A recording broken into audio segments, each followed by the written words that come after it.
also fine. So in this lesson, guys, what I'll be doing trig identities. So trig identities, guys, are straightforward.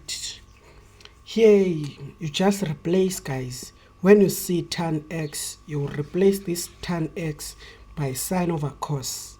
And when you see sine squared plus cos squared, you will replace all of this thing by 1. Do you see? Meaning that even where there is 1, you can replace that 1 by this thing. Where there is this, you can replace this thing by that thing. Do you see? And you should understand, guys, this identity, it formed two identity. It formed this even as well as this one. Meaning that if I can make sine there to represent the equation, I will take cos to the other side, then it become negative. Then here, if I want to make cos there as the subject of the equation, I'll take sine to that other side, then it will change sign there. So it means that where there is this, I can replace it with cos squared. And where there is cos squared, I can replace it with that there. Even as well as this, where there is sine 2, I can replace sine 2 by this. Even as well, where there is this, I can put that thing there.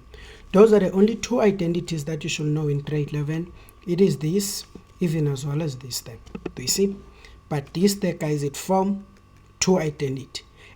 Actually, we got 4 identity, by the way. Do you see? So go straight for this question.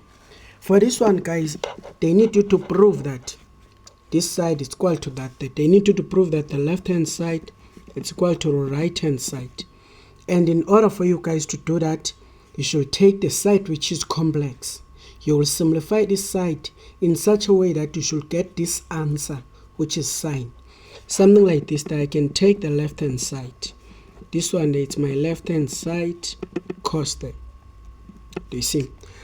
So what I will do there, I will simplify this thing. And when I will be simplifying, guys, I will be applying identity. I know that we got the identity which is this there.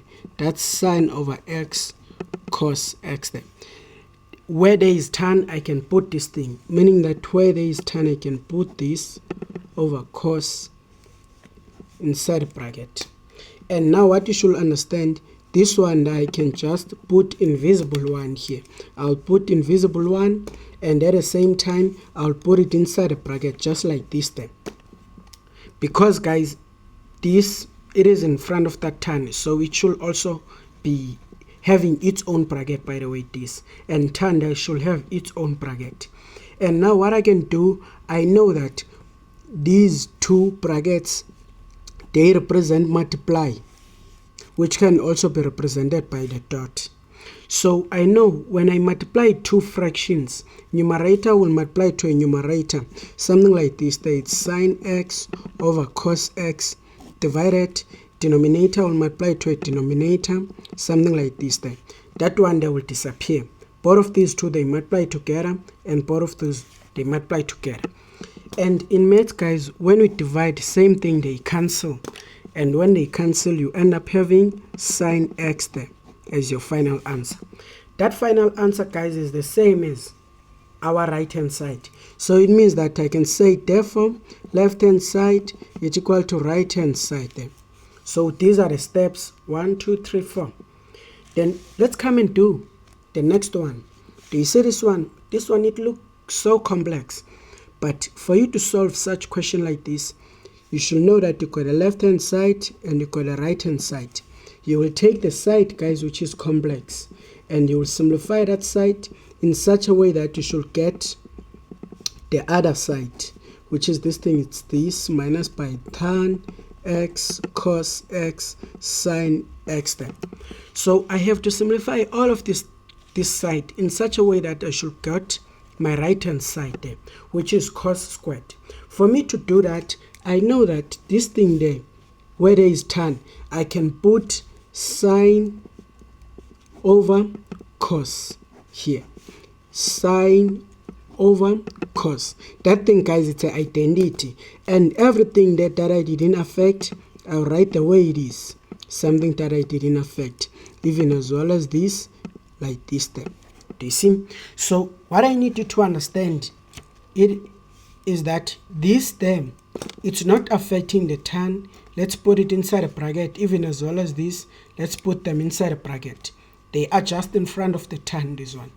So they should have their own bracket. And now what I can do there, I can just put invisible 1 for this, so that I will deal with only fractions there. So here I got 2 fractions and brackets. Those brackets represent multiply, don't forget that. So it simply says that when I multiply 2 fractions, numerator will multiply to a numerator then. Let me just show you like this. Denominator to denominator, numerator to numerator. So this is what I should have there. Sine cos divided by cos x sine x minus, and even as well as this one there, a numerator will multiply to a numerator. These will multiply denominator to denominator. And when they multiply, I can see that I will have 2 sine. And here I got only 1 cos. Then for this one, there's just x there. Do you see? Yeah. So I know when I divide the same thing in maths, they cancel. When I divide the same thing in maths, they cancel. But because here I will have, because they are got invisible 1, it means that is what will remain here. It will just be 1 there, invisible 1. So here cancel, I will only left with sine squared x then. Do you see? So now I should remember, I got the identity, guys. I got the identity, which simply says that where there is 1 minus sine, I can replace it with this thing there. Where there is this, I can replace this thing by cos x there. Just like this there. Do you see? So now I'm done proving that I have simplified my left hand side in such a way that I should get my right hand side. So meaning now, therefore, left hand side equal to right hand side there. Do you see? Yeah. So please, guys, don't forget that here we got invisible 1, and when you multiply 2 fractions, numerator to numerator, denominator to denominator, please take note about that one.